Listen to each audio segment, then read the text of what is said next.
Hey folks, we are live. Arsenal Fan Circle here. Wednesday, the day before Christmas Eve, the holiday season. So, want to take this opportunity. I'll probably say it again because of my really, really long outros, Gary. I'll probably say it again right at the end of the podcast.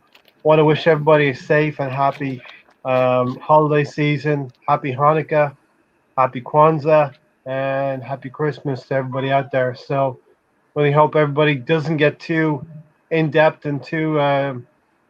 Don't hold Arsenal to your heart too much. That's really the message. So I want hold your loved ones to your heart, but until Arsenal start reciprocating things for you, don't take it to heart too much because they're not doing too much for us right now. Um, want to welcome Sam and Gary. Stan and Mahir hopefully will join us in a little bit. Sam, thanks for coming in a little bit earlier in the day for you today. Yeah, this is a whole different time of day for me, really, compared to when I normally come on. But thanks for having me on. It's always a pleasure. And yeah, like you said, happy holidays to everyone. I hope everyone's having a decent time. As decent as they can in these rather unique times we're living in at the moment. But yeah, thanks for having me on. We'll try and make some fun out of this and see what we can do. Yeah, we'll try and, like a Shakespearean play, Gary, we'll try and make some fun out of the mess that Arsenal is in right now, the tragic situation we're in. Yes, yeah, and we'll take you along this Arsenal ride with its ups and downs. And like I said, happy holidays to everyone. Enjoy the time with your family via in person, on the phone, Zoom, whatever it is. Enjoy that and enjoy this time. It will end, I believe, hopefully sooner than later. So. Yeah, I believe personally, and we'll get into it, that we're going to have a little short-term pain, but Arteta doesn't make it easy, and we're going to dive into it a little bit, maybe a little bit more a lighthearted way. Gary, might be the best way to approach it. You know when it gets so bad that you have to laugh. Yes. I've been laughing a lot lately. Yeah, that kind of pathetic laugh. You know what I mean? It's like, Sam, it's just gotten so bad that you have to laugh at some point. Yeah, no, it's I was just saying, it's just like it's this shock we're living in, isn't it? It's like just what is this happening? Is this real? Are we in a dream? I pinch myself every day. Is this real? We're going to wake up soon. It's it's really weird, isn't it? But what can we do? But try and look at the bright side of it anyway, as we can try to do. Mm-hmm. Yeah, as I said in the green room just before we started, Gary, I just likened this to maybe the Twilight Zone. Are we in some parallel universe? Is this really happening? It seems like it. Yeah, anything that can happen is happening. We've seen it all, and we always get surprised by something new. So yeah, they're keeping us on our toes for sure. Oh my God! Yeah. Well, I just want to start out the podcast by recognizing, that we're at this 2 years now. This is the 2-year anniversary, and I want to, when Mahir gets here, when Stan gets here, I want to tell them that I personally appreciate Mahir and Stan, and also Alonso, and also the both of you. So Sam and Gary, you bring a lot to the channel as well, and I don't want to underestimate. I want to have your moment in the sunshine here. So, Sam, at crazy hours in the middle of the night. I'm not doing that to you today, but thanks for joining, Sam, especially the Thursday night slot.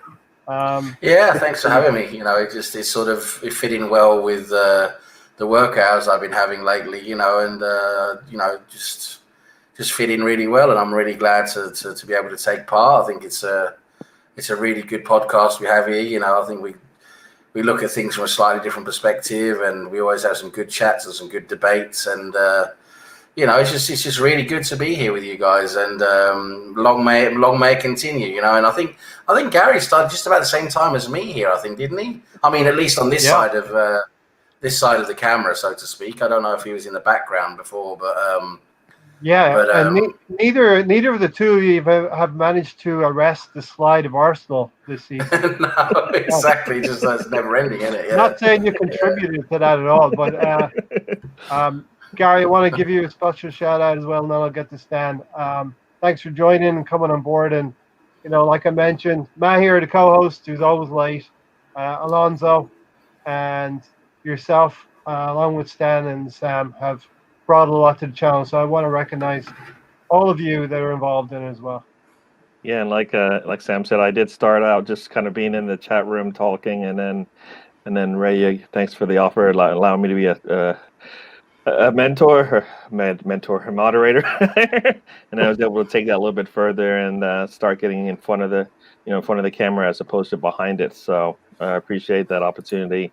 I've learned a lot, especially from a lot of the people on here. Stan being one of them, yourself and Sam. So I appreciate that.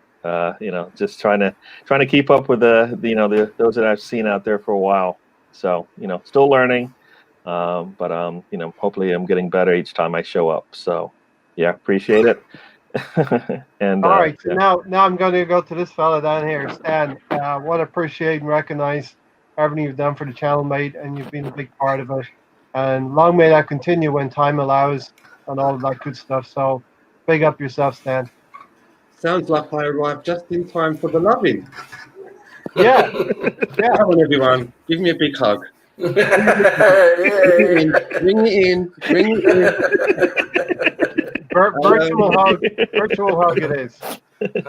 Yeah, so well, it's been a while now since you and I have been you've had me a part of the channel, Ray. And in fact, I'll always remember the first one that I did with you. You contacted me. This was going back 2019, and you contacted me and asked me if I wanted to come on and be a guest on your show. And I remember when I logged in, and then we went live, and then I realized that it was only going to be just me. There was nobody else on the panel. It was just you and me, and it was like an hour and a half, and it felt like I felt like a politician that was being interviewed. Do you know what I mean? Yeah, I kind of loosened up a little bit, right?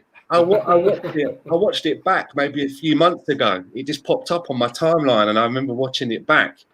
And I can remember at the time. I remember when I finished the podcast, and my missus said to me, "How did it go?" I was like, "I was the only one on there."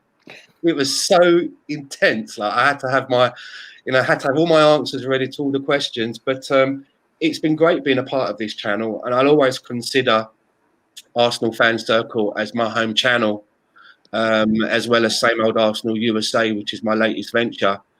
But we have good people on this channel. Yourself, we've got Sam, we have Gary, who earned his stripes from being a moderator to getting onto the panel. Who else is there? We've got Tony, who everybody knows he's going through a bad time at the moment. Of course, we've got our Lacazette lookalike, Mahia, the bearded one, and a few others that I've mentioned. Those two Liverpool lads that come on, which are a great laugh when they come on, and a great resource when we play Liverpool. And to everybody as well that comes into the chat box, on a regular basis. We seem to have a lot of regulars now that pop in on the 2 days a week, when we're broadcasting.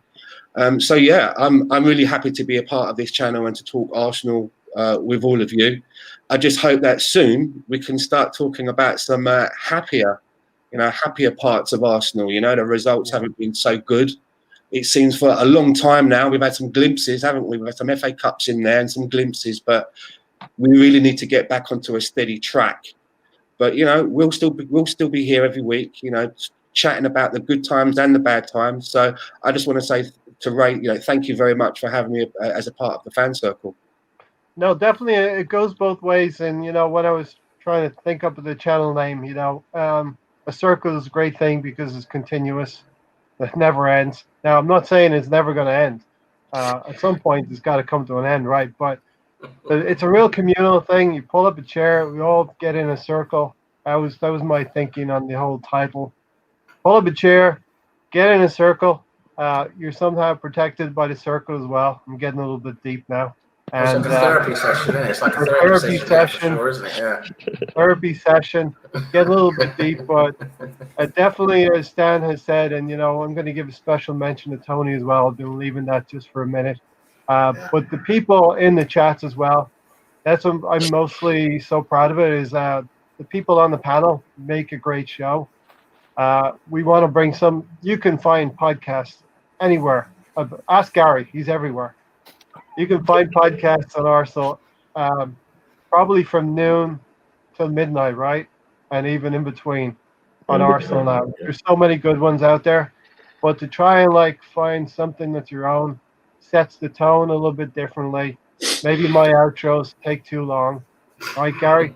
I'm one of those. I'm Irish. God damn it! It's so hard to say goodbye to people. You know, we're social people, and you know that's why 2020 has been such a difficult year, and we'll probably look at 2020 next week in not that it's humorous, but in kind of like trying to cheer people up and hope 21 is going to be a lot better. So we'll do that next week. But you know what makes the gang here, as Gunnar Lennon just said, it is a gang, but it's a gang of people who come together. We care about Arsenal. I'm advocating we should care a little bit less, just for a few weeks or a few months right now, till things either change naturally or our changes are made. You know what I mean? But yeah, the people in the chats. I'm taking a long time to say the same thing, Sam. But the people in the chats, they make the show as well, and they're just as important as we are. You know, our ugly mugs up here up front for everyone to see, right, Sam? Oh, definitely, yeah.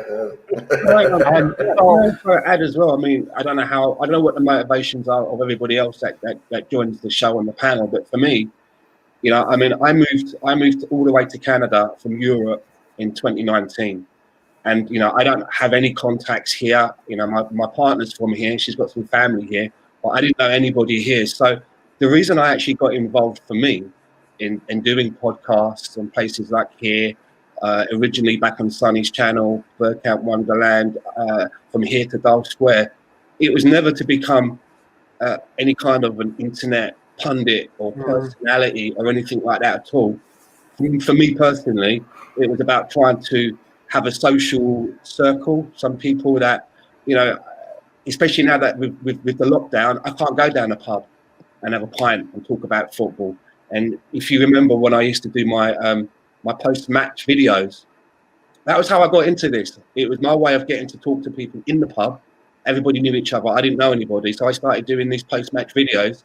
And from there, I got noticed by a couple of channels and was asked to come on. So this has been a great way for me to meet like-minded people and just to have some overseas friends and a place where a couple of times a week, you know, I'm able to for me, for me, this is just like going down the pub. You know, we have a few beers and we chat Arsenal. So, you know, I also would like to say thank you to Ray for having me on the show, because I would never have met all of you. And that goes to everybody in the chat box, Miss Melina, who's always here, Ray, Guna Glenn, Lundberg Camp, Insurance Basket, Stefan Hetherington, Gothic Writings, I hope I got his name right. You know, all the guys that usually come in here. So, you know, I'd like to say thank you to all of you for accepting me and for having me back. yeah, of course, not a problem, Stan. And you're right. You know, this is Mayor and I were talking 2 years ago. It was the Huddersfield game. I still go back. We talk about Torreira and his effect on the North London derby and that 4-2 win.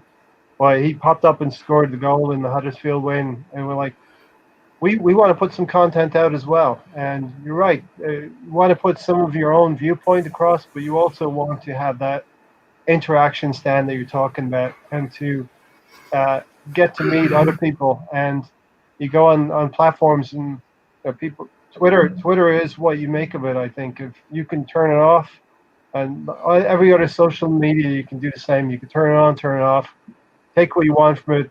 Don't take the bad stuff. Take the good stuff. And with Arsenal, it's just been tough in especially the last 3 or 4 months now.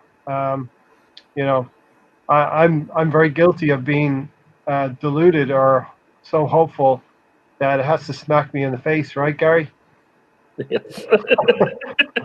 Yes. yes. I mean, like we said. I mean, what a team is showing me is usually the answer, and you know, they're not showing us good things. But like, just to kind of follow on from Stan's point. I mean, when I started, you know, I've been watching Arsenal for a while, but I've never had an outlet. The only outlet I really had was screaming at the TV. and the TV doesn't talk back. So my family's like, "What are you doing?" They can't hear you. And so I was on Twitter, and Twitter, you do see some of the the different different avenues you can find of people with different views on the game, and then that kind of led me to YouTube, and then I'll be able to go out there, communicate about what's going on in the game, what we're seeing, and we get to. You look at it a little bit more than just the game right now, right? We see a lot of things behind the scenes that we talk about as well. So you kind of have that constant flow of information, and you can talk about topics you can talk about, and that's why I've enjoyed doing this. So now when I scream at the TV, there might be somebody there watching a TV somewhere, anywhere in the world, answering back. So that's kind of the cool thing about it. So. Yeah. I can hear you shouting, and I can hear you shouting over here in Vancouver, mate. Don't you worry.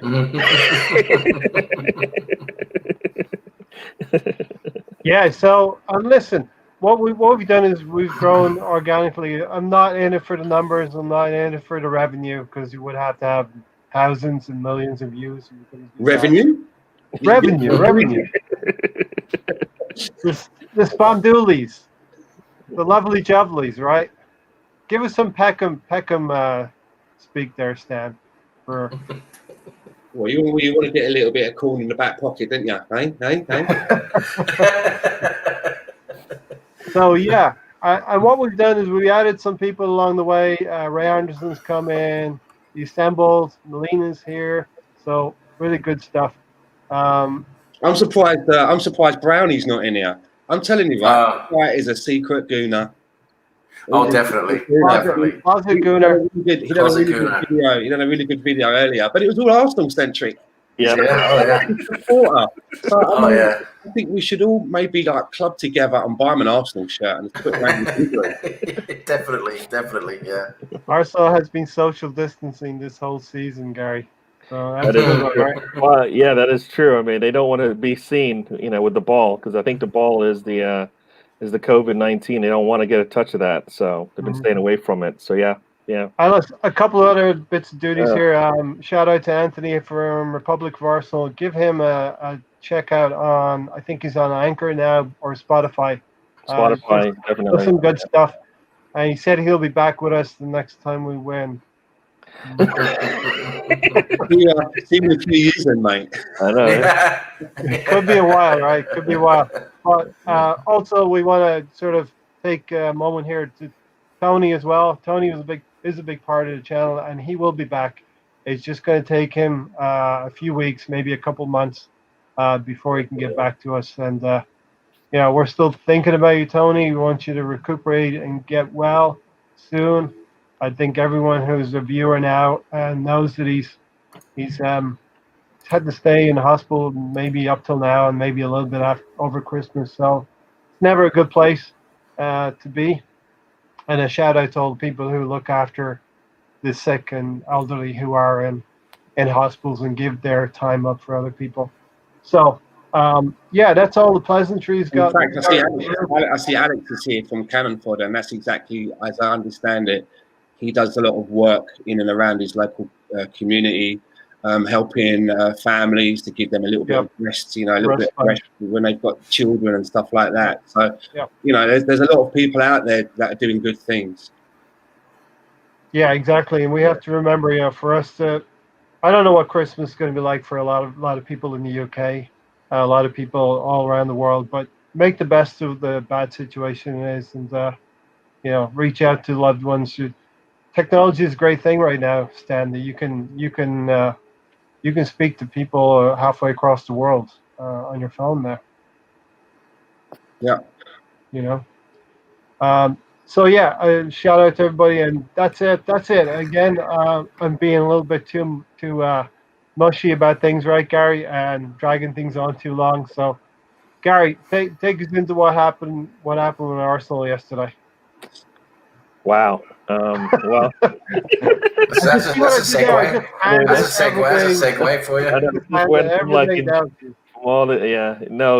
What we saw yesterday is what we feared we're going to see, right? A team that has some bright spots and has some dark spots. When we saw at least when I saw the lineup that came out for Man City, I figured, you know what, that looks like a decent lineup to come out. We need to, hopefully, we have an answer for that. And then I saw a couple of names on the sheet that kind of led me to believe that we weren't coming out strong, trying to win this game. And the Kolasinac and the Mustafi, and names in the lineup kind of show that, you know what, this might not be a game that he's targeting as one that he wants to win. What also surprised me was Martinelli being out there. I felt like I could always wait for him to come out, later, maybe next year. Seeing him come out, so soon again, I was like, okay, maybe hopefully they know more than us, and he's okay to play. And he showed us, you know what, he's ready. He's got it in there. Can he go 90 minutes with it? I'm not sure, but he definitely showed us, what we've been lacking, and that was promise. The two crosses that he put in, one ended up being a goal. That's what we've been lacking, and it was good to see. I don't know if Lacazette knew what was going on. I don't know if he saw the ball. He looked kind of dazed, like, what? I've actually scored a goal. He might have been trying to duck from it. That's what I said when we watched it. I was like, I think he might have been trying to just duck out the way and accidentally hit it, and voila, goal. But Martinelli showed us, that's what we miss. And it seems like he's improved from the last time we saw him out there. So that's the good thing. The bad part is the hiccups that we seem to have. He goes down, on just a regular play, gets caught, and is down rolling. And that's the fear by bringing him back too soon, that those things he might not be able to recover from something like that. At that point, I was ready for him to go sit out, rest of the game. And we saw kind of what I would call the immaturity of the manager in terms of, managing his players. And I felt like he should have pulled him at that point, not because he couldn't go on, because I think he might have been fine, but he needed to, that was one of those signs, right? You get those little signs. Here, let's just, maybe we should pull the reins back on this one and let you rest. They went to halftime, came back in, and you knew, and you saw him get pulled out, and you're like, well, you know what? Everybody knew that this could have happened, and you don't even want to get to that point. You don't want to stress the situation, and we did that. Mm-hmm. So that's kind of what I got from that game, and there were that was the main thing for me, because I think Martinelli showed us that, he's worthy of whatever he gets from us. He's worthy of that. So when he's ready, then we'll be here waiting, and we know what we're going to get, because we saw a little bit of it yesterday. So hope the rest of the game kind of went the way I think we kind of thought it would go. When we saw Aguero on the sidelines getting ready to come in, that kind of scared me, because they had they always have bullets in the chamber ready to go whenever their bench.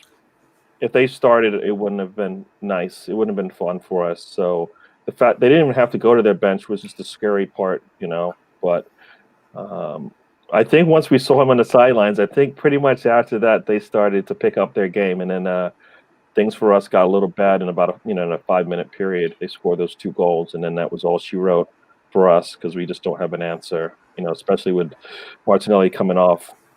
The other shining light that we saw was Balogun and Emile Rowe come on and play. These are the future of Arsenal. So we got to see the future. Well, you got to see Twinsy. I think the Emile Rowe and Balogun, that when they can play 90 minutes together, that would be nice to see, wouldn't it? And it's to make you smile a little bit. I guess there are 2 plays out there that are getting the rounds on the Twitter sphere. The El Neni, dribbling up to the midline, getting scared and turning back and leaving everybody in the lurch. I've seen that one. And then the Kolasinac, Balogun, you look like you might be open there. Nope, I'm not going to pass. I'm going to pull that one back again. And those little things, those are little things that hopefully they saw those on video, and they're going to improve on those, or somebody else can get to try it. So those are things that I saw. I'm sorry I took over so much time. But that's all right. We only have you for about another 16 minutes. You're going to cut out in about 16 minutes from now. So thanks for letting me go on. But I think think the game went the way we expected it to. We feared it would go.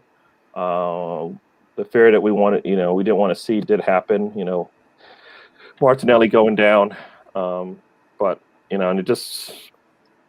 I think we just want to get through this holiday season, and then we want to see what happens next because I think that's going to be. Well, we've got no more games until past Christmas, so let's enjoy the next few days. Have a few beers, eat more than usual. Sam, but what's going on with the lineups? Let's talk about the lineup. Well, yeah. You see that lot down the road. They put half of a decent team out there. Half their first team are out there. Same thing with City. And I'm sure right now Everton and Man United are fielding pretty decent teams right now.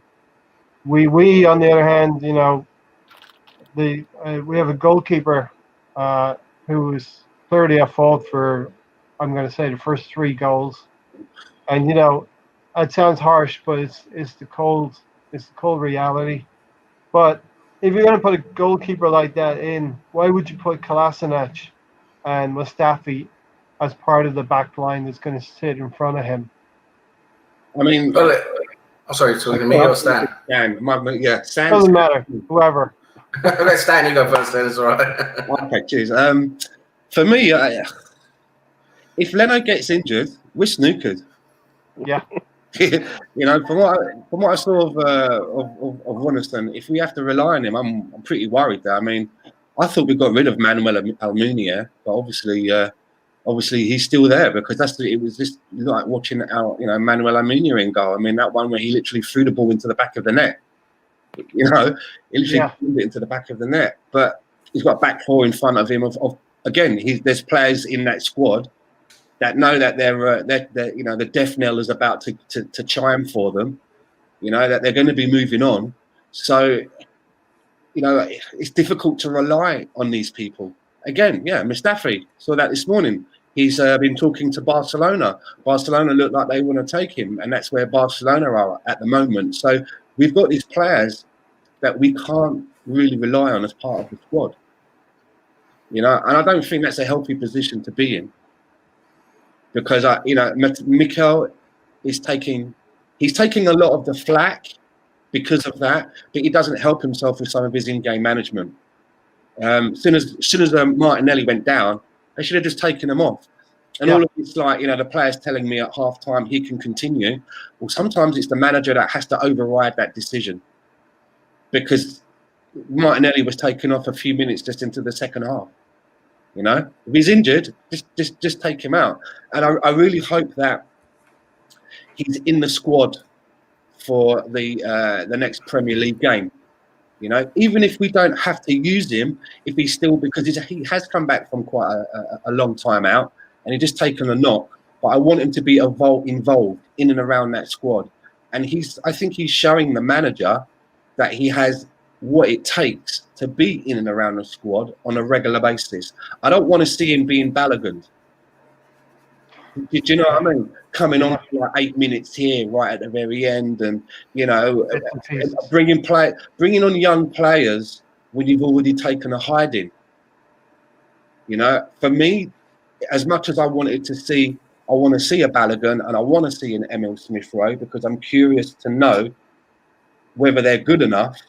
You've got to pick your time of when you put them in. The time to put them in is when we're in a game and we're 2-3-0 up. And there's no weight of expectation on those young players. They can come in and they can just play their game.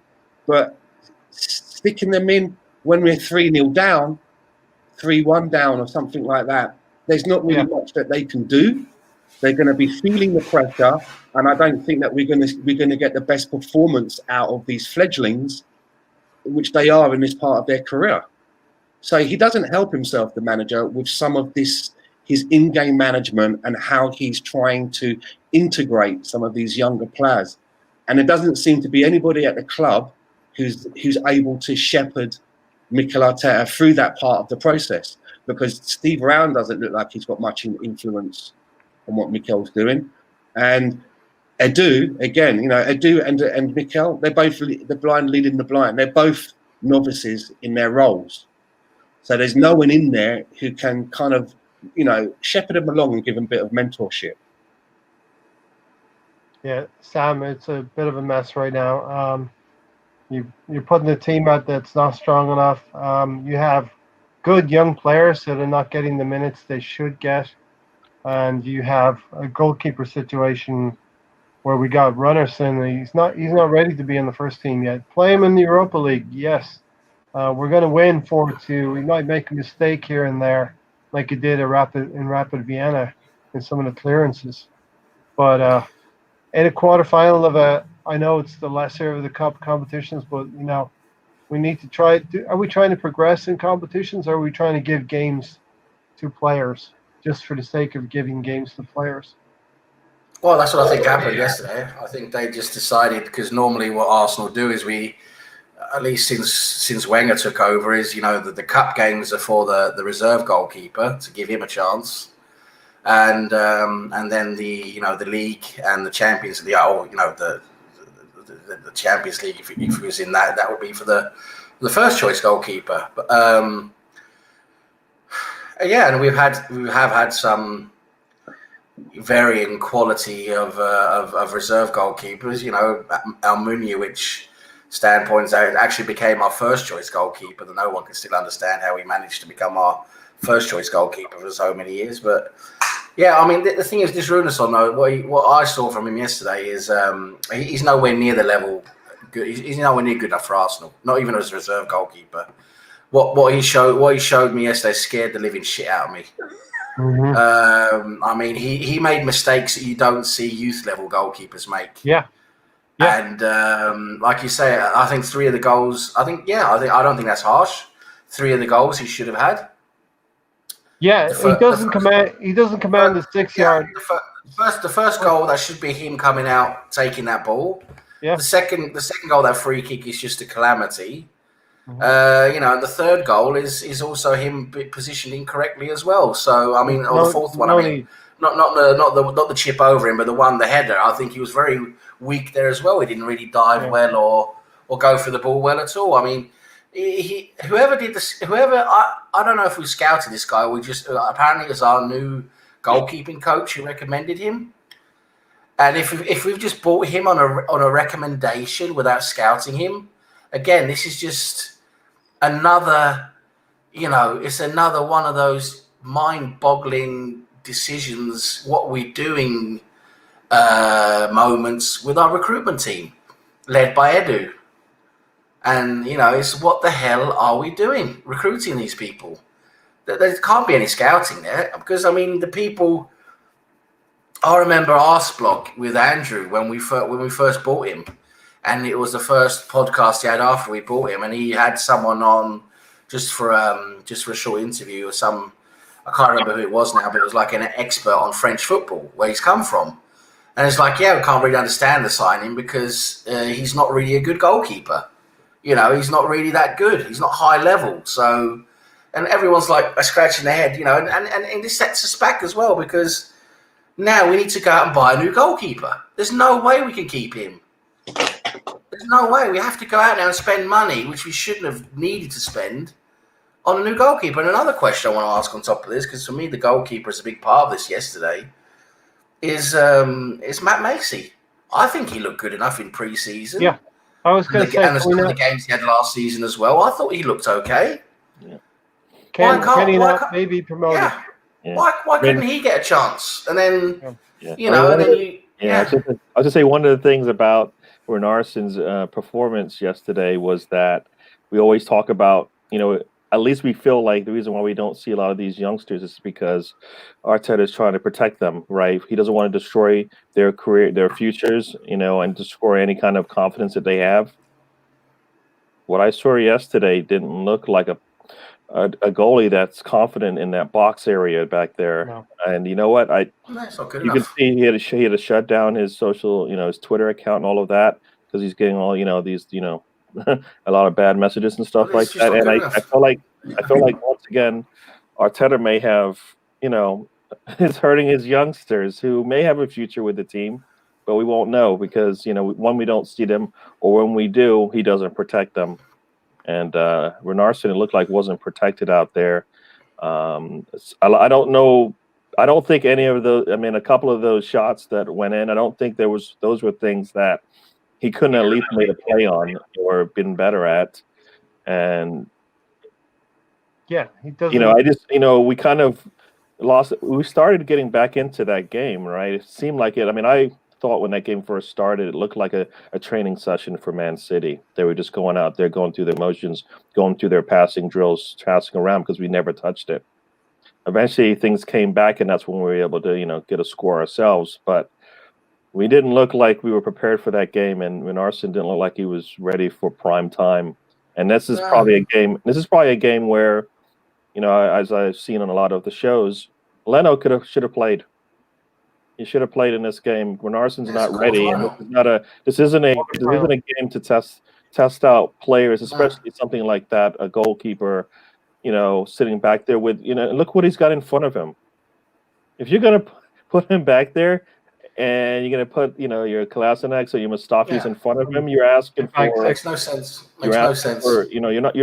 You're hurting his progress. And now we've seen it. And there's a lot of tape out there of all those things, and it doesn't look good for him. So no, there's no reason to play them either. I mean, there's all this talk about, we put them in the shop window to try and get rid of them. Rubbish. Why do you put people? You're in the quarter-final of a cup. You want to be serious. You want to advance in that cup. You don't put out your deadwood in a shopping window.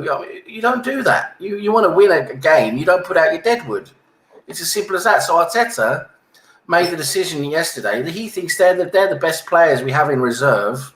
He didn't want to play, the first team guys. So he thinks they're the best players we've got in reserve. But we need to look beyond that. I mean, we can't put these players out there. I mean, like Pablo Mari, where's he?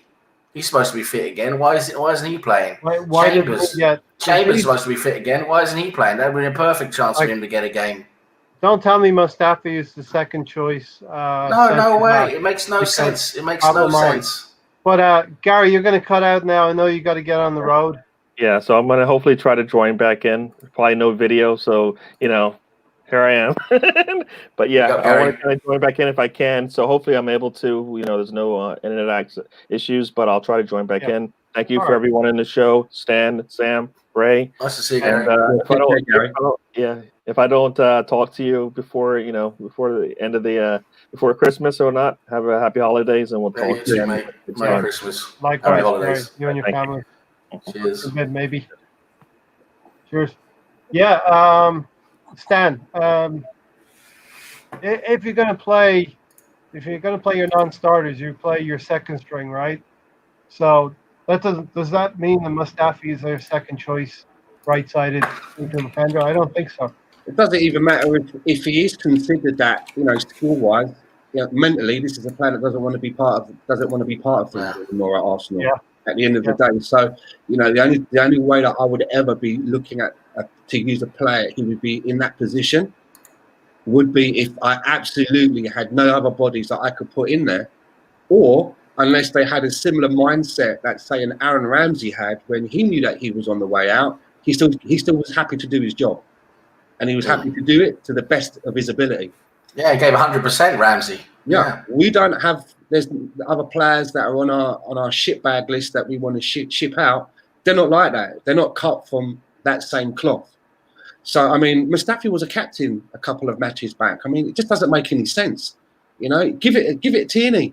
Give it to someone that's going to be around for a long time and that's going to be part of this rebuild. Don't put him in. You want to put a captain in, someone that's got no vested interest in trusting any kind of a process. You're kind of asking for trouble. And if I was the manager after looking at that performance of Runnison, or if I was on the board, the question that I'd be asking was like, who made this recommendation? Because whoever made this recommendation, they're not good enough either. We should be able to improve on that individual. If that's the if we've got people that are being paid to go out and find assets for Arsenal, and that is the best that they can come back with, then we've got a problem in that area as well that needs to be addressed. Yeah, Sam, really, really good teams, Sam, have got backup and good backup in every position.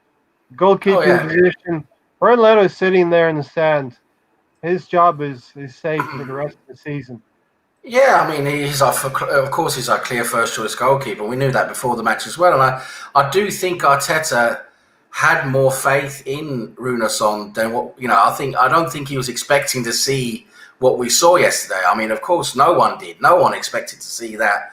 I think everyone thought, we've seen him in the Europa League games. He hasn't looked great in the Europa League games. He hasn't exactly inspired confidence, but he's looked okay. Like, oh yeah, he might be a backup goalkeeper, maybe, So I can see how Arteta's sort of given him the chance, because that's apparently been the policy then, is to keep, even in a quarter-final, you keep the backup goalkeeper going in the competition. Mm-hmm. And but what he showed yesterday, even for me, what I saw from him, from Runarsson, was so bad at so many levels that I just can't even say it was a bad day at the office, because you could just see from some of the decisions he made, the way he was positioned, stuff like that. It's not a bad day at the office. Stuff like that is just, you're not good at what you're doing. He was at a quite low-level French club, struggling to start in and out of the team, and we buy him as a backup goalkeeper after letting Martinez go. Right now, I don't want to go through the whole Martinez thing again. We're not going to do that. But thank you. But when you let Martinez go, you would think you'd at least bring in someone half decent. I mean, come on. Or Matt Macy, you'd have somebody. And again, Matt Macy, why? In the wings who can have a go. He looked quite decent. The few games he got in friendlies and whatever, he looked quite decent. At least he looked like he knew where to position himself, right, as a goalkeeper. So why not give him a chance, see what he's like, and then we assess from there. Okay, maybe he's not good enough. Let's go out and buy someone better. But what we've actually done, in my opinion, is we've gone out on a blind recommendation from someone, whether it's the goalkeeping coach or whatever, go and get him. He's a decent goalkeeper. He's cheap. Okay, they go and do that. Obviously, with no scouting involved. They can't have scouted him. And then... we ain't got any scouts, have we? We fired them all. No, of course, they're all fired, haven't they? So we'd probably... Even video. I mean, they would just get some video and look at it. Surely there's video of him. Anyway, so... yes, and then you go, okay, so let's go out and get someone... because Matt Macy's not good enough. But now we've got him, and we're stuck with him. And now we have to try and sell him, and B, we need to buy someone new now. There's no way we can have this goalkeeper in our club as number 2 or even number 3. It really can't be, because if Matt Macy, God forbid, gets injured, we're really screwed. So, and if you are Matt Macy and you're looking, again, if you're going to put your second goalkeeper in a competition like that, in a fixture like that, why even bother taking Leno? Why not take Matt Macy as well and make him part of the match day squad? It's very rare that you substitute a goalkeeper during the game. Yeah. So if I'm Matt Macy, I'd be sitting there now and thinking to myself, like, what am I even doing here? And if you're looking at the performance of Runarsson, you'd be thinking to yourself, one of two things. You're either smiling to yourself and thinking, looks like I'll be getting a run out in the next cup game, or you're sitting there thinking to yourself, wow, am I really that bad that I'm being overlooked? They keep overlooking me.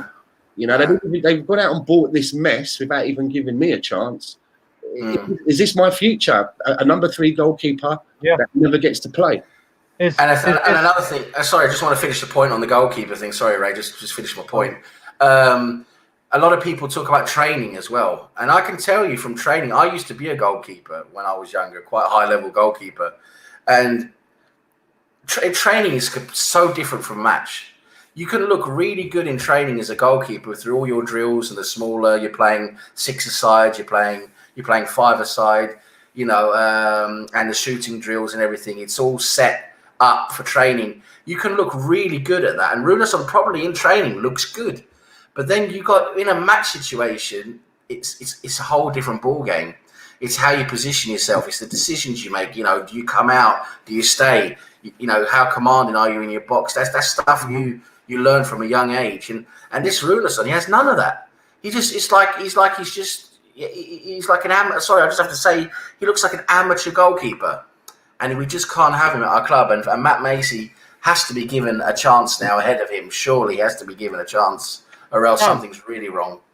Sam, is Matt Macy another Emi Martinez in the making here? He's been at the club for quite a few years now. Well, we need to see him. That's the thing. We need to see him. I thought he looked decent in the friendlies we saw this season. He had a couple of friendlies he played in. I thought he looked decent. We need to, you need to play him to see that. There's no other way of telling, really. I mean, I don't think we're probably going to see much of him more this season now, because I doubt he'll get the FA Cup game against Newcastle. I doubt we'll see Matt Macey in the Europa League, the knockout stages. That's probably going to go to Leno again, as it probably should do. As it's the knockout stage, of course. We're playing Benfica, are a very good football team. Yeah. So so I don't think we'll probably see Matt Macey again this season. But I would hope that he stays and we maybe give him a chance, because if he does turn into another, Emi Martinez, I mean, it would be fantastic. How great is that to have a decent backup goalkeeper like that, and the next time maybe learn from a lesson and try and do better at keeping him and giving him some chances. Not sell him, right? But I'm not going to go down that road. The assemble Sam, Stevie Wonder is one of our new scouts. Apparently, is good with his feet. I always believe the keeper's hands were the important part. Stupid me. No, he wasn't good with his feet yesterday. He wasn't even good with his feet yesterday. No. He had those two really poor passes out as well with his feet. What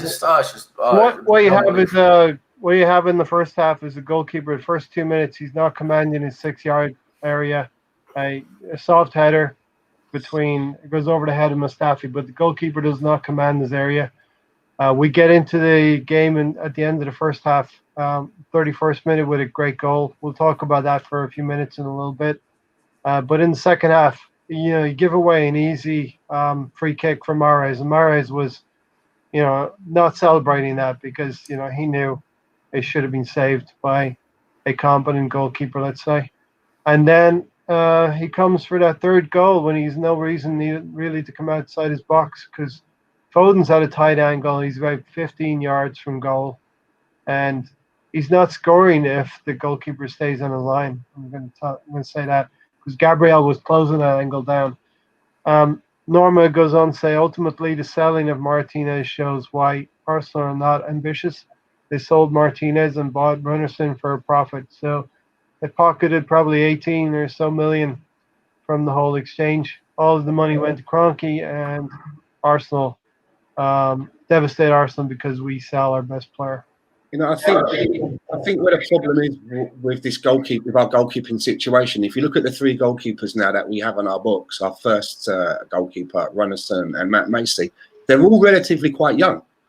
Leno's had a lot of experience, but he's in the realms of a goalkeeper quite young. What I would have liked Arsenal to have done is that when they decided that they wanted to sell Martinez, they should have gone out and bought a goalkeeper who was on his way down in his trajectory of his importance in a team. What I mean by that is a goalkeeper maybe in his late 20s to very early 30s that's been at a number of clubs. Played a bit. And he's played a bit, and he knows that he's going to be on the bench, and he is purely going to come in to deputise for Leno, but also to be able to pass down some of the mental wisdom that he's learned in his trade over the years, being at maybe various clubs. Instead of going out and buying someone that's in the same, almost in the same frame as our third keeper. So we've got no one now in between the sticks or anyone in reserve who can talk to a Macey, who can talk to Leno and give them a little bit of mentorship and their experience, even though they may not be the first choice goalkeeper. That for me is a big problem. Who's the experienced head now out of the 3 goalkeepers that we have? Yeah. Exactly. Yeah. There's nobody there. I mean, a goalkeeper coach. I mean, as much as I love Leno, and I am a big supporter of Leno, he's still only the third choice for Germany. So even he has got, when he goes away on international duty, he has 2 more experienced heads that are passing down knowledge to him, right? He doesn't. There's no one at our club in that position. The team also, Stan, is not performing well. I heard a stat on Cannon Fodder TV just before we went live here that Bernd Leno is the most passed back to goalkeeper in the Premier League. He's taken the most back passes. And we were talking about the clips from, I think, El Neni yesterday. They take the ball and they go backwards. They pass the ball back to the goalkeeper. And I know they've been asked to fly out from the back, but I mean, you don't have to take it so literally. And I just think that, especially when you're sort of like just on the edge of the centre circle in our half and you receive the ball and you turn around and you just blast it back at the goalkeeper. For me, you're just putting the goalkeeper under unnecessary pressure. It's an accident waiting to happen, especially with some of the people that we have in the defence, the Mustafis of this world, the David Luiz's of this world, sometimes even Rob Holding of this world. Why would you want to pass the ball back to these people if you don't have to? If you've worked the ball up that far to where you're in the centre circle, keep going. Because these players do not have the confidence. They don't take on the ownership to play the ball forward progressively. There's no risk in their play either. It's the easy way out. It's the easy ball. It's always the easy ball. It's always the easy ball. Yeah, always. And the ball gets turned over, everyone's going to be shouting at me, so I'll just pass it back to another defender or another. And I bet you one of the reasons why we're also the team that gets the most pass backs to the goalkeeper is because we're always under pressure. Teams press us high on the pitch, right? So we're always pressed low. So our players are always going to be passing back to the goalkeeper because they don't want to pass, like Stan says, they don't want to pass it up the pitch and lose the ball. So it goes back to the goalkeeper because we're under pressure from the other team. And Stan said it's also the way our players play. It's always the safest option. Back to the goalkeeper. Safest option. Never, I'll try this pass into some space. Maybe someone can run onto it. No, we'll go back to the goalkeeper. And Sam, this is all filtering down from the manager, Mikel Arteta. It's his tactics. I think it's a lot to do with him. It's this, play safe, build from the back. It's don't concede. It's like we set up yesterday. We set up to not concede a goal, and build from that. And it just doesn't work because we don't know how to attack. We don't know how to change sitting back and holding back. We don't know how to turn that into an attack. We just can't do it. Yeah. I'm going to bring in Mahir right now. And about at the start of the podcast, Mahir, we're talking about this is our 2-year anniversary. So congratulations to you, myself, Sam, Stan, Gary, Tony, Alonso, and Anthony. So, big up yourself for being here most of the time, leaving early a lot of the time, but we love you. Love you guys too, man. Sam, it's good to see you. Stan, Gary, good to see you, man. Our panel, man. I'm proud of you guys. We've come very far within 2 years and absolutely appreciate everything from all our subscribers, all the support. Just love, man, love. I can't say the same about our team right now as we're discussing. Sam, I heard.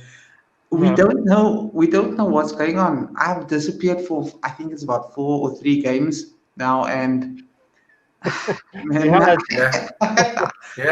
a loss for words. I honestly don't know what's going wrong. Yeah, Ray's saying it's like the Twilight Zone. I'm saying it's like you're in some kind of a car crash. You don't really know what's going on. Oh my God! It's like deja vu. The same thing happens every single week. Groundhog Day, yeah. Groundhog Day, basically it's Groundhog Day for us every week. Like I said, I'm not going to watch any of the games, and Lord forbid, I am still watching the games, even if I have to stream it somewhere, sitting with my cousin. It's a habit that you cannot kick. Arsenal is a habit that you cannot kick. But like I said, it's the hope that kills you, right? It's the hope. Every game we play, I hope to see something better. And every game we don't get anything better, It's just that hope that kills you, isn't it? Nothing at all. I mean, we sit in 15th, 16th place talking about relegation battles. Oh my God. It's realistic. It's realistic too. That doesn't happen because it's realistic because you look at the teams we're going to play, right? You look at our fixture list, and you look at those teams, and you look at everyone, and you think, we might not win that game. We're not going to win that game. That's how bad it is. Even playing the likes of West Brom, even like the likes of playing West Brom now, we're going to play them in 3 or 4 games. I think we're going to play West Brom, and it's like even they are going to make life difficult for us. It's that bad. Mm-hmm. Like how? Mahir, just take 2 minutes then to go on kind of a mini rant. And let me know what you're thinking about what happened last night. Don't even get me started. To be honest with you, I didn't even see highlights. Apparently, I heard Randerson fumbled 2 goals, made 2 atrocious mistakes. At least. Why did we sell Martinez? Why did we sell Martinez? We shouldn't have done that. If we had the money, I'm convinced we actually had the money for Thomas Partey and made it seem like, hey, Stan, that's like, Hello, mate. what's good, man? Let me say while I'm here, I'm going to have to maybe leave now for a while because I'm kind of on call with my work. Yep. So I'm sorry that I can't stay for the whole show. I'll be listening in the background while I'm doing my rounds. So am I here? I'm not leaving because you just joined, right? So don't Super sub. Don't take it personal, right? So listen, I just want to thank everybody on the panel, everybody listening on replay, everybody in the chat box. Until we convene again, I'd like to wish you all a very, very Merry Christmas. And I wish everybody all of the best for 2021. And let's face it, 2021 can't get any worse than 2020. No. We've got to believe that things will get better. Yeah. Love to you all. I speak to you all. Merry Christmas, mate. Have a good one. Merry Christmas. Have a good one. See ya. Yeah. I am here, so whenever you're ready. Hey, Gary's in the car. Jump in when you can, Gary. Whatever. Be safe now driving. Nope. Mahir, we started out 2020. We started out January 1st, beating Manchester United 2-0, and we're like 2-0. 2020 makes sense, right? Yes, sir. That is good times. Good times. And while the year has been bad in general for everybody, we did win an FA Cup. I don't know how we won an FA Cup with this lot right now. I do believe that the players have stopped listening to the manager, but Mahir, he's made it. Sam, he's made it so difficult. He's losing us as fans. I used to listen to Arteta. I used to listen to his press conferences and love everything he said, but he's starting to clutch at straws now. Oh yeah, I mean, the guy keeps making so many, mind-baffling, mind-boggling decisions, right? The lineup, he changes tactics unnecessarily. He kills himself, through the team selections because he keeps playing players that are out of form, and he clearly shows favoritism. And I'm sure the players react to this as players who don't like this, like Pepe. I'm sure Pepe feels absolutely destroyed, mentally destroyed by Arteta, the way he's been handled by him. And, it's just a culmination of all these bad decisions, right? I mean, people go on about, I keep seeing all the people who are still defending Arteta saying it's the players. Well, first of all, and they're saying these players are rubbish, but Arteta is the one who extends their contracts, has decided they're good enough to stay, plays them in games when they shouldn't be playing, like yesterday. Why play them? Yeah. You don't need to play them. He's playing them. So you can't blame the players when Arteta is giving them, every game and extended contracts and every chance they can to keep playing and making mistakes. It's just like doing the same thing again and again, expecting a different result. That's the definition of insanity, exactly. Right? Yes. I've said this so many times. People are so scared of our younger players. I'm talking about the Arteta supporters. They're so scared of us playing our younger players. Oh, you're going to ruin them. We can't play them. They're not going to do any better. Well, I completely disagree with all of that because first of all, they are good enough to play. They have shown that they're good enough to play.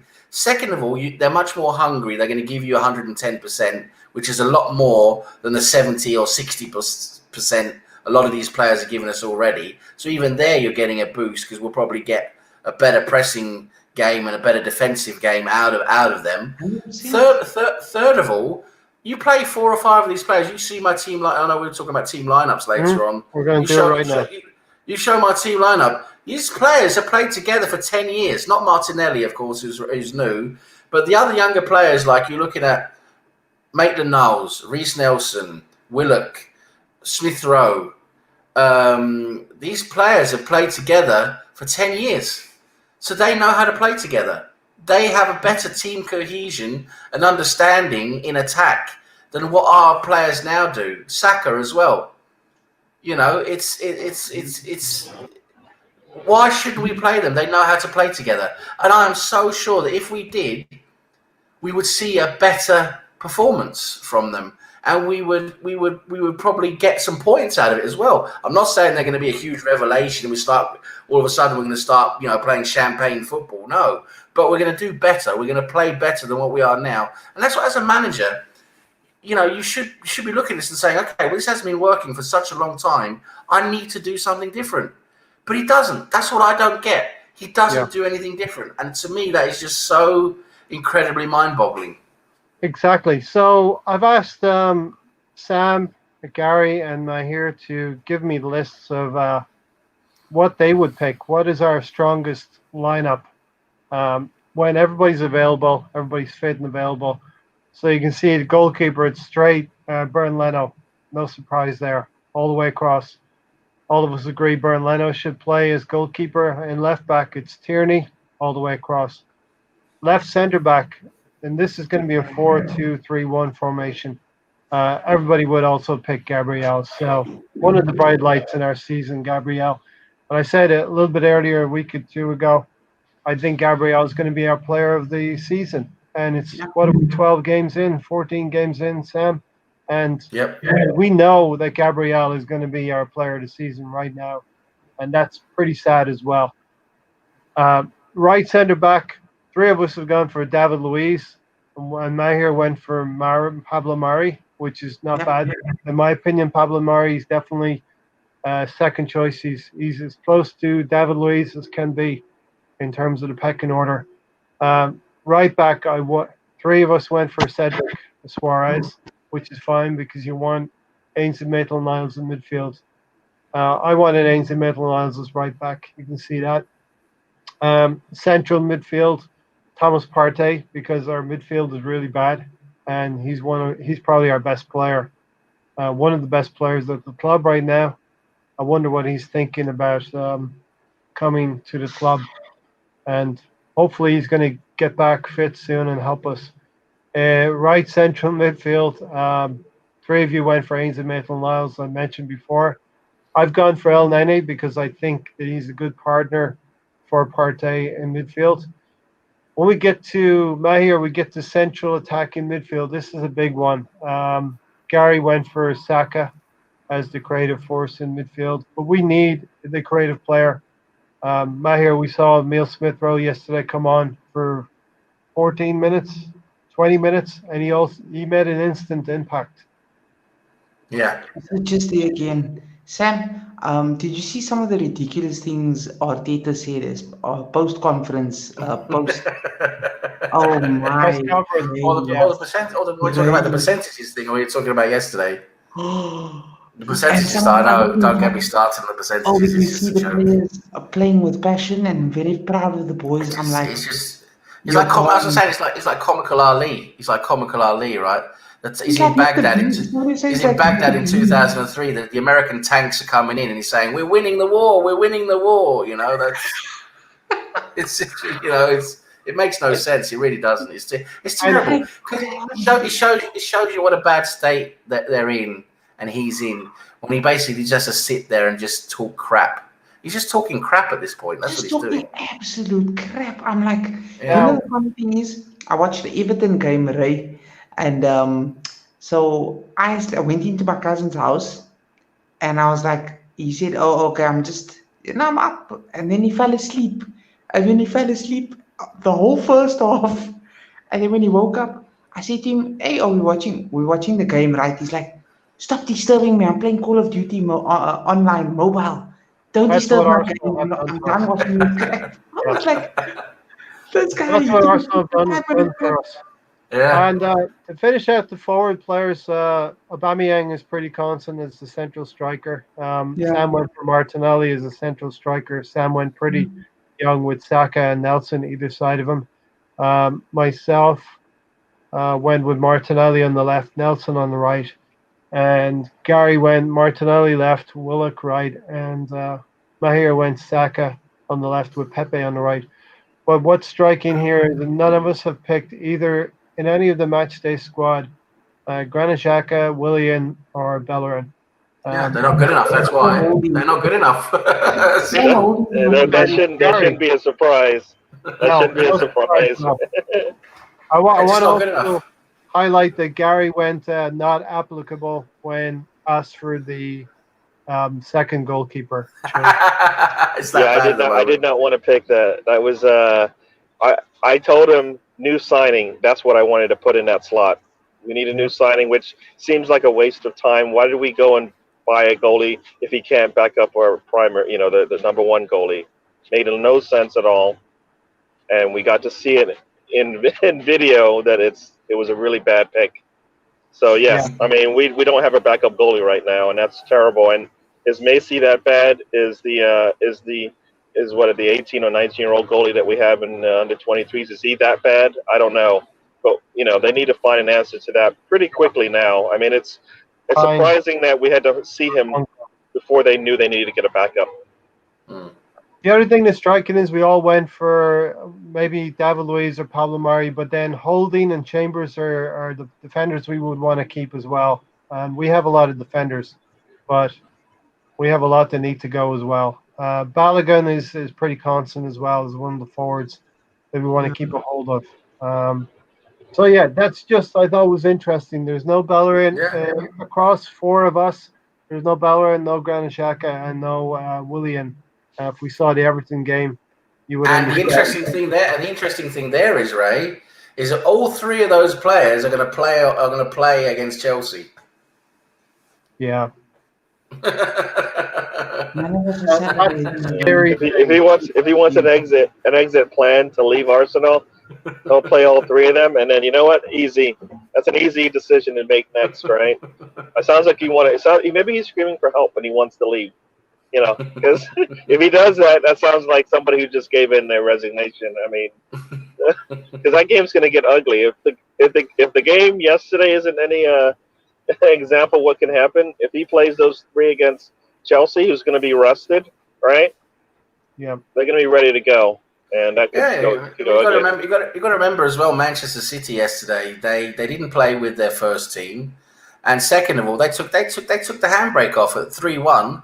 When they were 3-1 up, they were like, "Oh, it's okay. We've done enough now." They were merciful. They were merciful with Arteta.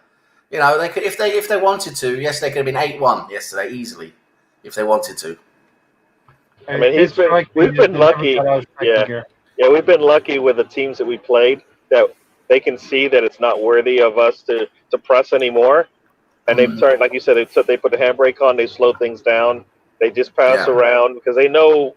You know what? It's going to get ugly, and maybe they do have some respect for the team and the manager, and they've been nice to us because. Well, they can conserve energy as well, right? I mean, that's how bad it gets. Where you're playing Arsenal, you go 3-1 up, and okay, they're not going to come back. They're not good enough. So let's conserve some energy. You don't need to give as much anymore. You sit back a bit more. And you're actually conserving energy. That's how bad it's getting. Mm-hmm. So you know what I heard yesterday? I heard from other podcasts somebody say, I think it was Teddy from the Football Terrence. He said it's actually going to become criminal to laugh at Arsenal, and I was like, oh my god! Our rival fans are saying it could actually be criminal. It's not even fun to laugh at us anymore. I'm like, they're really digging at us now. They really are, and And Sam, what we had yesterday is Pep Guardiola, trying to throw some compliments toward Arteta. Nice. This on the face of Jose Mourinho doing the same thing. Yeah, it's what you do. It's what you do when you're talking to someone. You're trying to be nice to them. You've just you just obliterated them. Really, you're much better than them in every way. You're just being nice, right? It's platitudes, isn't it? It's just being nice. You're saying, "Oh, here you are, little boy. It's okay. Don't worry about it. It'll be better next year." It's just there's no rivalry there, is there? I mean, Mourinho doesn't care about us. Pep doesn't care about us. Klopp doesn't care about us. Yeah, and he talks about like he's got them as friends that he can lean on, and I'm like, I don't think so. They can't tell you how to get out of this. It's not in their best interest. No. I mean, that's why he needs that mentor, that resource, that assistant, that contractor, to come in and help him out. I mean, I know people say we don't want two managers. I don't want two managers. I just want him to have a support staff that's going to help him get out of this mess. Because that's what he's missing anyways. And he should have had that to start, right? Gary, he should have had somebody above him. Sorry? Gary, in the comments, Stefan has said apparently the Arteta supporter is going to hold their Christmas party in a phone box near the Emirates. It's a good comment. It's a good comment. It's a good one. Yeah, but like I said, he doesn't have any support, and that's where he is right now. I mean, he's out alone, and until we see change above him, that's why it's easy for people to say he's out, right? Because it's just him. You rather have a bigger name with more experience come in, and they potentially could do better, at least with the players, maybe not with the management of them from a contract side and stuff like that. But whoever he's got available to him, he's going to get the best out of them, And if they give the next person a little bit more control, maybe he'll make changes that we want to see as far as who goes and who stays. So Gary, I'm fearful of the. Gary, we got a situation when Martinelli is telling the staff that he's good to go in the second half. This follows on from Partey saying he was ready to play and he broke down again. We're seeing a steady stream of evidence here for players that are convincing Arteta they're ready to play. He puts them on the field and they get injured or break down. Yeah, we've seen it too many times to know it's not the medical staff that's the problem here. At some point, the manager's going to have to say, you know what, I can see with my eyes, right? This doesn't look right. Yeah. I've got a bench. I've got subs for a reason. This is a good reason. We're not going to lose this with one game lost, by a player, but we are gonna lose it if players that we need to depend on are out for an extended amount of time. We've seen it one time with Partey, right? He's been out for they said it was going to be a month, and he came back 2 weeks later. Now he's definitely going to be another month, right? So it's going to be a while before he gets back, and then he's going to get acclimated and all that kind of, re-entry back into the squad. This is hurting himself, and he's doing all this to himself. He's the one that makes the decision. The medical staff can let him know, that he has to use that information with the best, in the best case, of the team, and he's not doing that.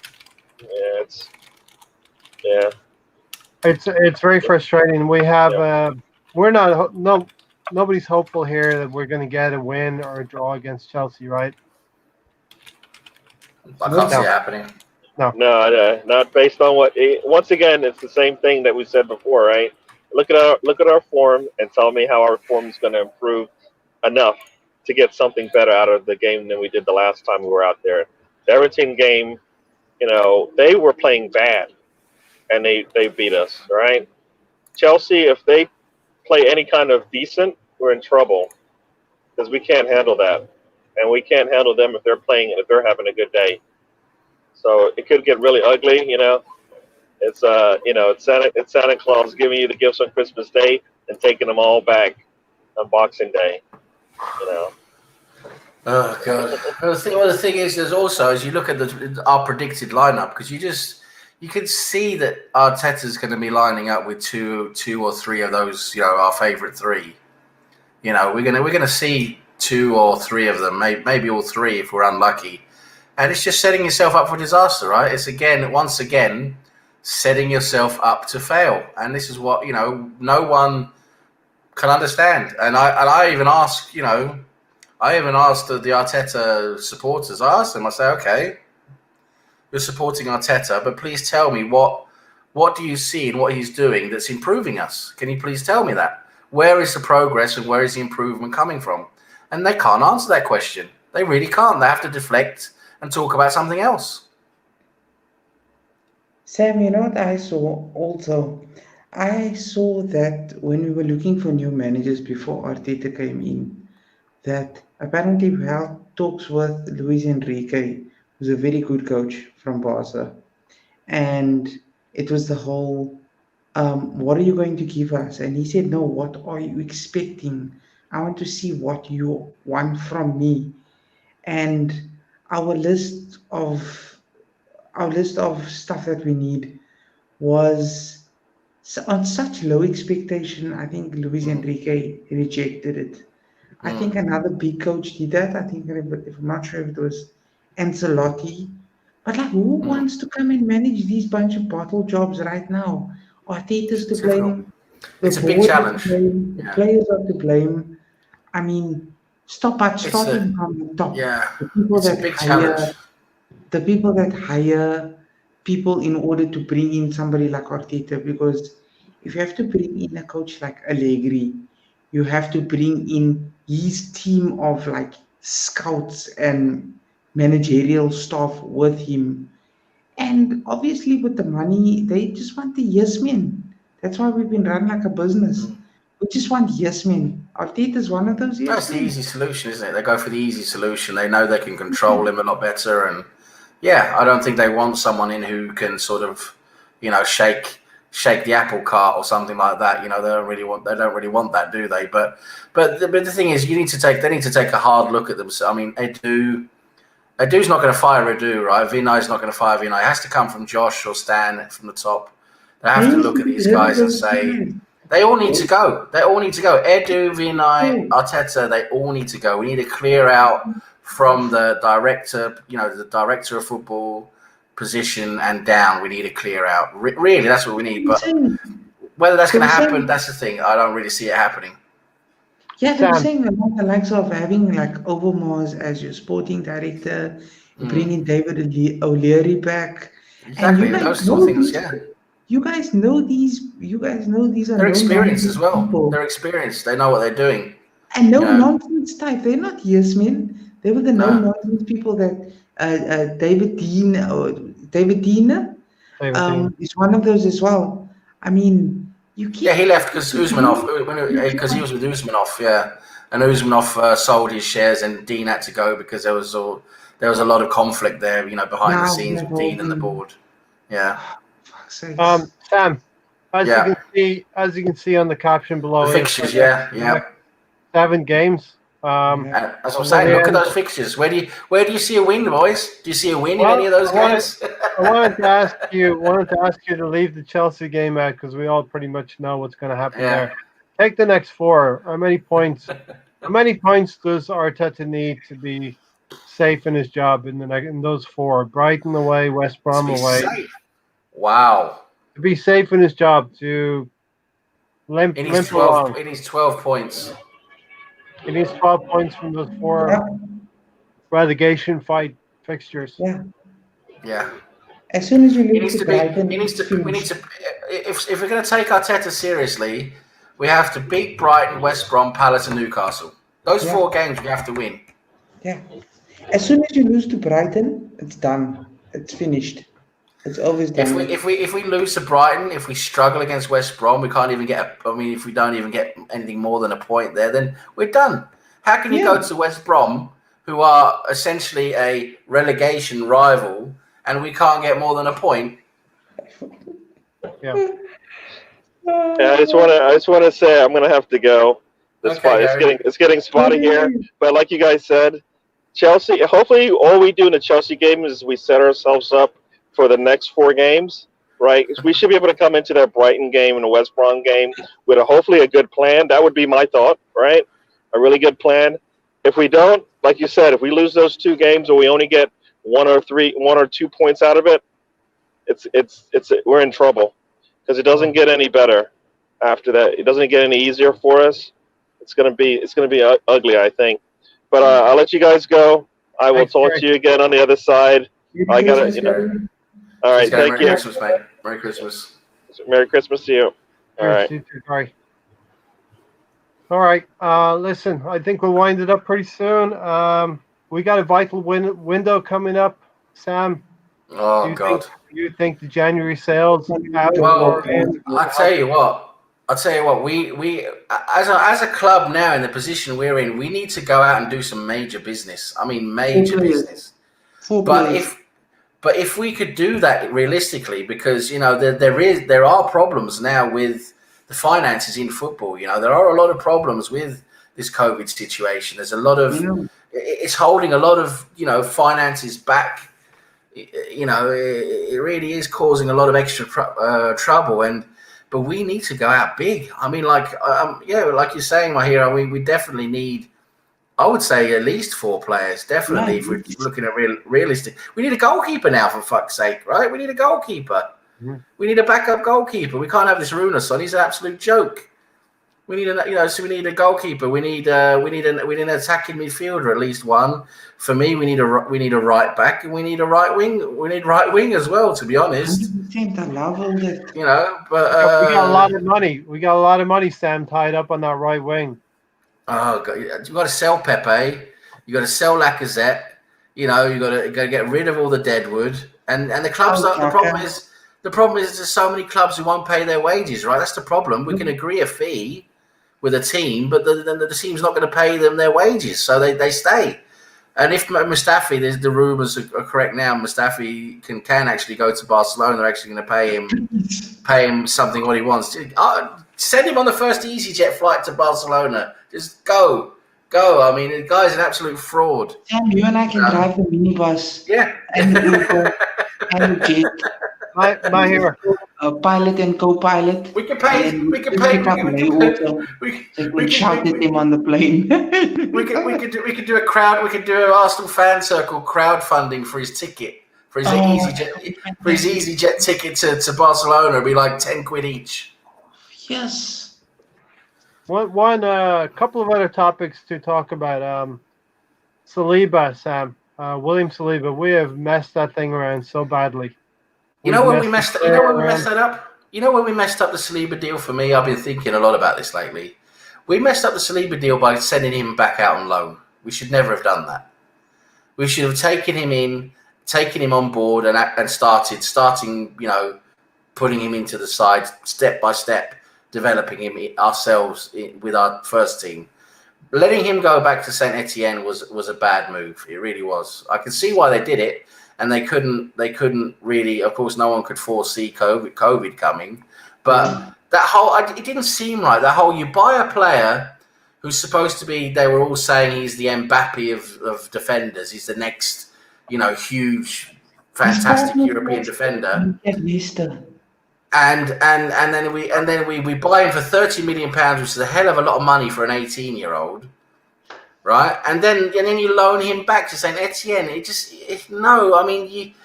he's that good a player, he's that high caliber, you bring him in and you develop him, and he should by now he should be ahead of Chambers and he should be ahead of Holding. Sam, Fofana is playing at Leicester. His partner at Saint Etienne. Yes, he's playing game out, and he's doing well. I'm like exactly. So it makes no sense what we did to loan him. To loan him back to Saint Etienne makes no sense, really, to me. When he's that high caliber, he's a £30 million player, huge talent, and we loan him back to Saint Etienne. It doesn't make sense. He's not a £2 million. We don't really know about this guy, what he's about. No, he's a huge talent. And how bad could it have been now just to play him? It wouldn't have been as bad. It couldn't be any worse than it is right now. Oh, back to Mustafi. I'll tell you, if we would have played Saliba yesterday instead of Mustafi, I bet you 100% Saliba would have had a better game. 100%. Yeah, we would not have lost 4-1. We may have lost the game, but we lost the game probably. But you wouldn't have seen those. You wouldn't have seen those same mistakes. I don't think. Those terrible mistakes that Mustafi had. I want to shout out to Mahir. I know it's getting late there, Mahir, close to midnight, right? Yeah, it's about 11:45. So we'll wind that up in a few minutes. But Mahir, we should have been going with the young players as we sort of picked the team you saw about 15, 20 minutes ago. We should be going with those young players. Dispense with Bellerin, Granit Xhaka, Willian. Just because these players are in our squad doesn't mean they have to get games. No, Sam said not too long ago, 15 minutes ago. The Yale, they call them the Yale in boys. Saka, like with the Sakas, Neil Smith-Rowe, they've been playing long enough to know what North London derbies are. Any man, especially now, they give it absolutely everything. You can't tell me us as fans are then gonna hound them. Like, no, they shit. Why did they play in the first week? No, why are we fucking playing William, Rob Holding, Granit Xhaka? Why are we fucking? These players were never fucking good enough. Pardon my Yeah, French. yeah. Never even good enough. We could have had N'Golo Kante for Xhaka.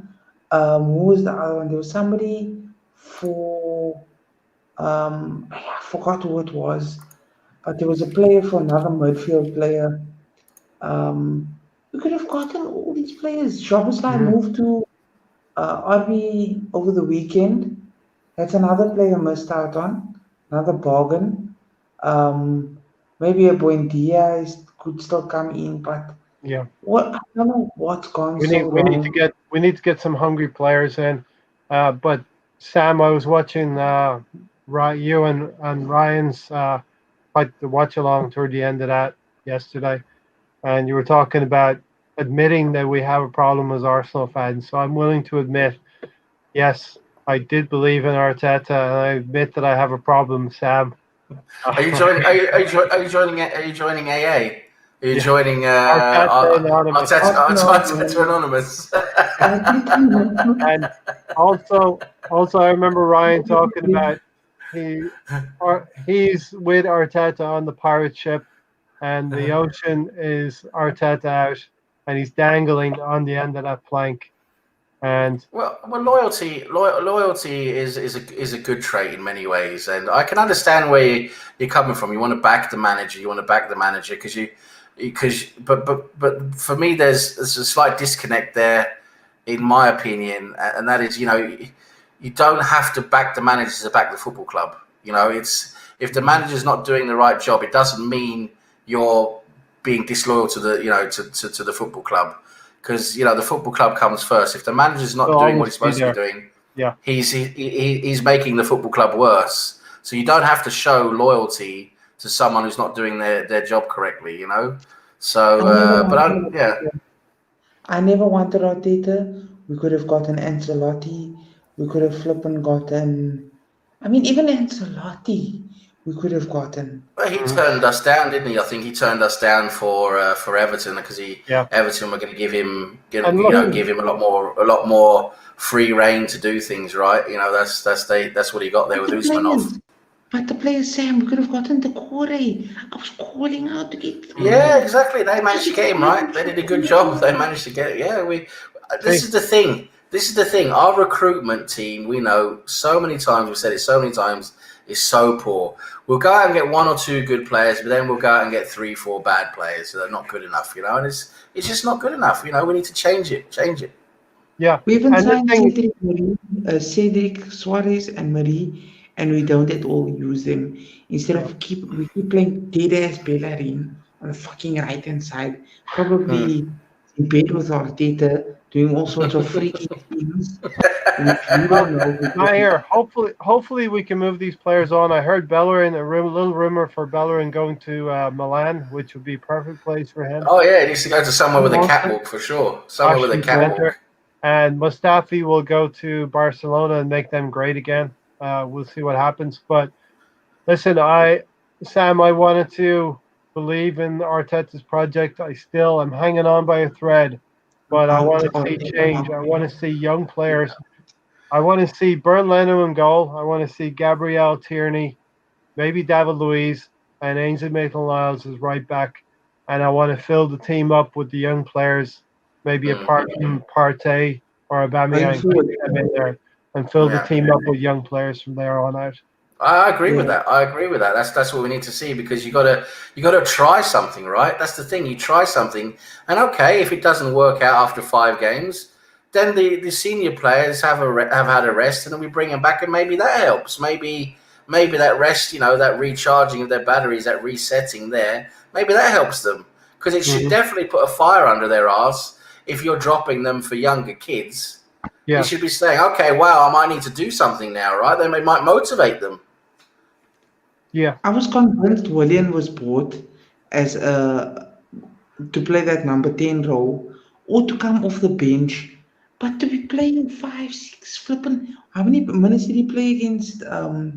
He played Everton. against Everton full 90 Oh, minutes. full What the 90. fuck? Mm, What the mm, fuck? He's yeah. Go and he's go getting. with Emil Throw or go with Willock or somebody No. with energy that's gonna give you everything for the badge. Because to be honest with you, I was walking in the mall the other day and I was wearing my Arsenal hat that my cousin gave me, and I said, I'm still proud of wearing because it's always been my club. I'm never gonna change club. Not one of those type people. But the Mhm. guys in the mall are like looking at me funny wearing their Chelsea jerseys and stuff. One Oh, they're all is coming out of the woodwork now, aren't they? Oh, that's the thing. When Arsenal are doing bad now, they all come out of the woodwork. The Chelsea fans, all the Tottenham fans, and the United fans. Oh, they love it. They absolutely love it. They really do. yeah, they just want So, Arteta in for as long as possible.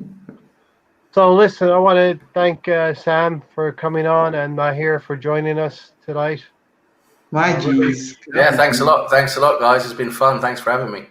it has been hopefully good times are ahead. If Arteta gets the sack without having changed, I don't see much change in what he's doing. If he's still married to these existing established players like Bellerin, Granit Xhaka, and Willian, then it's all on him.